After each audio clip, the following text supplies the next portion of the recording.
મારી family Radhe Radhe welcome back to my channel. તો ભાઈ કેટલા વાગ્યા હશે કહું, બપોરના 11 સાડા 11 જેવા થયા હશે અને હાલ હું બનાવું છું ભાઈ જમવાનું બનાવું છું। તો આના જેવી હોય ભાઈ મને વિડીયો બનાવવાની થોડી મજા ઓછી આવે છે, કારણ કે એકણ એવું નહીં, આમ ખુલ્લું નહીં, બધું થોડું હોકળું હોય, તો જેના લીધે મને વિડીયો બનાવવો થોડું ઓછું ગમે છે, પણ તો થોડો ટાઈમ કાઢી અને હું વિડીયો બનાવી લઉં છું।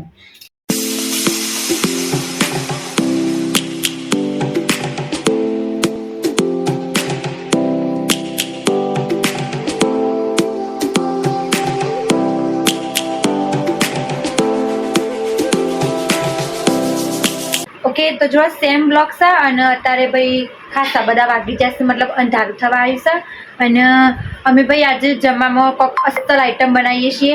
તો આજે હું તમને બતાવું કે અમે આજે શું જમવાનું બનાવીએ છીએ। તો જે વસ્તુ અમે આજે બનાવવાનું છે ને એનું નામ છે દાળ બાટી। ઓકે, તો આજે અમે લોકો દાળ બાટી બનાવવાના છીએ। તો હું તમને આજે દાળ બાટીની રેસીપી બતાવી, પણ અમારા સસુરાલની। ઓકે, ઓયની આમાં તો અલગ રીતે બને, પણ હવે જોઈએ કે અમારે ઓયકણ કઈ રીતે દાળ બાટી બનાવે છે। તો ચાલો, તો જો દાળ બાટી બનાવવા માટે વૈકણ મેં ભેરકું લઈ લીધું છે। જો આવી રહ્યું, આવું થોડું મોટું મોટું હોય ભાઈ, પેલા ઘઉં આપણે દળીએ નહીં ને આવા દળવાના, મતલબ મોટા મોટા થોડા જુઓ છે ને। તો આપણે ભેરકું લઈ લીધું છે અને બીજા મસાલા વૈકણ લઈ લીધા છે। અને જો આવી રહ્યું ગરમ પાણી અને લોટ બાંધવા માટે, મતલબ બાટી, એને બાટી કહેવાય, તો બાટી બનાવવા માટે ગરમ પાણીથી આ બાંધવાનું। તો આવી રહ્યું આપણું ગરમ પાણી। તો બધાના પહેલાં આપણે તેલ નાખશું ભાઈ એમાં મોયન કરવા માટે। ચલો તેલ નાખીને આનો અસલ મિક્સ કરી લેશું।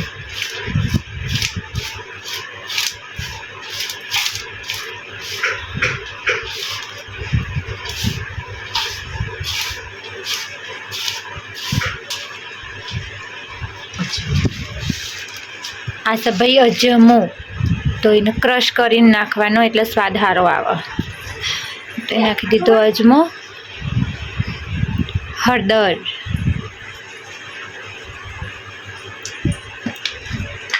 હવે નાખશું અંદર મીઠું સ્વાદ અનુસાર, જેવું તમારો ખારું ખાતા હોય તો ખારું, ને મીડિયમ ખાતા હોય તો મીડિયમ। ચલો બધી વસ્તુને મસ્ત મિક્સ કરી લેશું।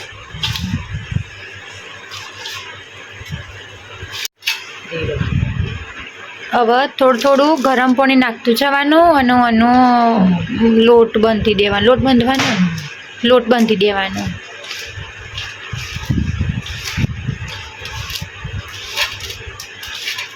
બસ આવી રીતે થોડું પાણી ઉમેરતું જવાનું ને આવા લોયા બનાવતું જવાનું। જુઓ,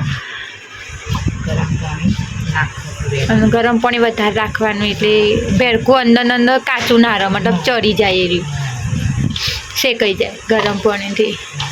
ઓકે, તો ભાઈ અમે દાળ બાટી કઈ રીતે બનાવીએ ખબર? આમ બાફીથી, અમે બાફીને બનાવીએ, પણ અમારા વૈકણ એવી રીતે નહીં બનાવતા। વૈકણ ગરમ પાણી કરવાનું કે એટલે જે ભેરકું હોય ને ઓટોમેટિક અંદર, મતલબ એનામાં જે શું કહેવાય એનું કાચું પણ હોય ને જે ભડકાનું, એ જતું રહે ગરમ પાણી નાખો ને એટલા માટે।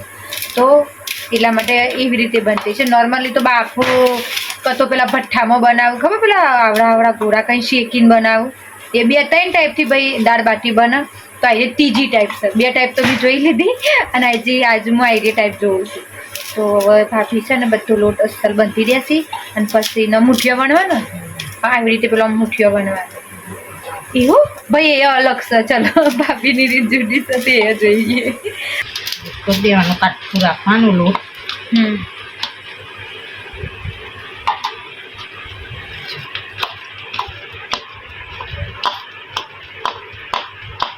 પછી વચ્ચેથી કાપી દે। ઓકે, ચલો આવું બનાવવાનું ભાઈ। જુઓ આ એનો શેપ, પછી આનો વચ્ચેથી કટ આપી દેવાનો એક આટલોથી ઓમ। ઓકે, પછી તળવાનું। ચલો આગળની પ્રોસેસ પછી કહેશું, આટલા સુધી જુઓ આવા કરી દેવાના, લોટ બાંધીને આવા લોયા બનાવી દેવાના ગોળ। પછી એને જો એના માટે મરચું બનાવવાનું, લસણ નાખીને જીરું નાખી। ઓયકણ ભાઈ દાળ બફાવા મૂકી છે, પણ એ રેસીપી આપણે પછી બતાવશું। પહેલાં આપણે બાટીની રેસીપી જોઈ લઈએ, પછી દાળની રેસીપી જોઈએ। તો પહેલાં ગેસ બંધ કરી દઈએ, દાળ થઈ ગઈ છે। કરી દીધું બંધ. અને આપણા હાથ થોડા આવા છે સંગ આપણી તબિયત થોડી એવી એટલી ચાલે.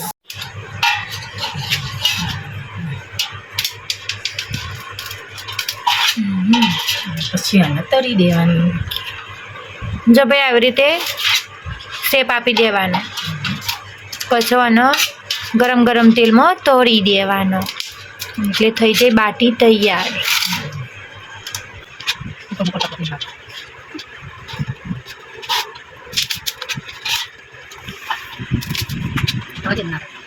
તો જો ભાઈ થોડું લાઇટનું એવું રહેશે કારણ કે ભાઈ અંધારું થઈ ગયું છે એટલા માટે.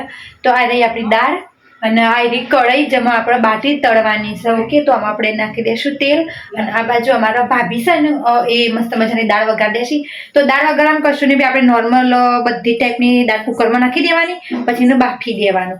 અને જેમ આપણે નોર્મલ પેલા વઘાર નહીં કરતા ડુંગળી, ટમેટા, મરચાં, ધાણા ભાજી, મીઠી લીમડી બધું નાખીને જેમ આપણે દાળ વઘારીએ ને એ બસ દાળ વઘાર દેવાની એટલે દાળ બાટીની દાળ તૈયાર. તે દાળમાં તો ભાઈ કોઈ નહીં હોતું, તમે ઘેર જેવી રીતે વઘારો ને એવી રીતે દાળ બનાવવાની, બસ બધી દાળ નાખવાની. પેલી મગની, અડદની, પેલી બીજી એક આવે છે અરહર છે કે હા, એક દાળો આવે છે ને બધી દાળો મતલબ નાખી અને પછી બાફી દેવાનું, એમ પછી વઘાર કરી દેવાનું. તો ચલો હવે આપણે આમાં તેલ નાખી દઈએ તળવા માટે. જો ભાઈ દાળ વઘારવા માટે એકન વઘાર કરવા માટે ટમેટો કાપ્યા છે, ડુંગળી કાપી છે અને લીલો મરચો કાપ્યા છે. ઓકે, તો આ જો આવી રહ્યું વઘાર માટે તૈયાર છે. અને આવી રહ્યા મીઠી લીમડીના પાંદડા. અને આપણું એકન તેલ થવા મૂકી દીધું છે મેં ગરમ. તો જેવું ગરમ થાય આવી રહ્યું એટલે પછી આપણે બાટી તળી દઈએ. ભાઈ આપણો બાટો છે જો નહીં રહ્યો તો બસ તળવાનો છે. ક્વોલિટી ભાઈ જોતા નહીં જેમ કે ભાઈ અંધારું થઈ જશે એટલા માટે થોડું એવું આવશે. જો ભાઈ તેલ ગરમ થઈ જશે અને હવે હું આમાં એડ કરી દઈશું આપણી બાટી.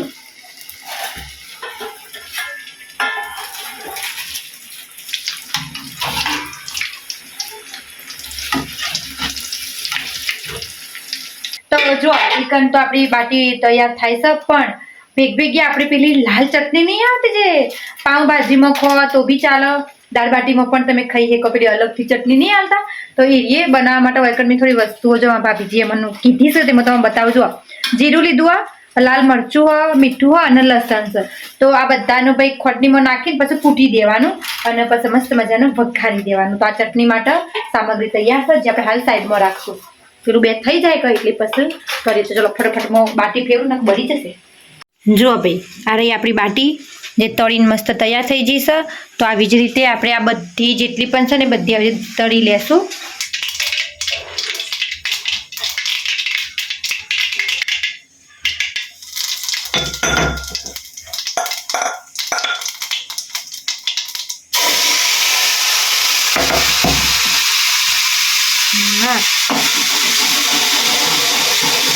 તો એકણ મરચું ને એવું બધું ભાઈ કૂટી દીધું હતું. ઓકે, થઈ ગયું જુઓ. બસ એને પાછું અજમો નાખીને પણ ડાયરેક્ટ એરું નાખી દેવાનું અંદર એટલે આપણી આયરી દાળ બાટીની ચટણી જે છે ભાઈ એ તૈયાર છે.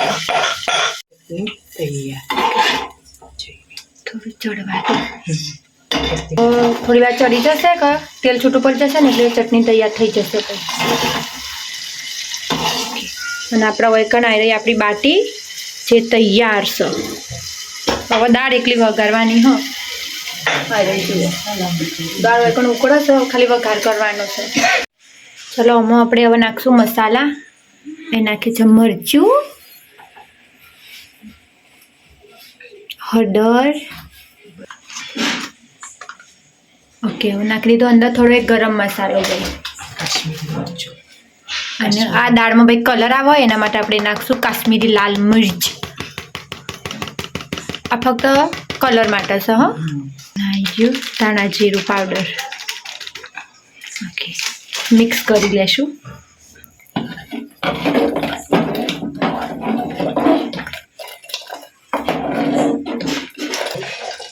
જો મસ્ત ભાઈ દાળનો કલર આવી ગયો છે. હવે ખાલી વઘાર બાકી છે. જો દાળ વઘારવા માટે વૈકણ આપણે તેલ મૂકી દીધું છે. તો રાઈ નાખીએ ભાઈ પહેલાં. જેવી રાઈ ફૂટી જાય એટલે એમાં આપણે કૂટેલું આ લસણ નાખવાનું આવી ગયું. લસણ મૂકી દીધું લસણ, સૂકા લાકડા મરી હશે ને થોડા લવિંગ હતા એ નાખી દેવાના અંદર. જો એક અજમો લીધો અને અંદર ભેગું મિક્સમાં થોડું જીરું નાખશું ભાઈ. તો જેવું લસણ થોડું બ્રાઉન થાય ને એટલે પછી અજમો અને જીરું બે અંદર નાખી દઈશું. તો પછી એટલું થાય. ચલો જીરુંને નાખી દીધું અને હવે લાસ્ટમાં નાખશું હિંગ. હિંગથી ભાઈ ગેસ ના થાય ને સ્વાદ સારો આવે એટલે હિંગ જરૂરી હોય.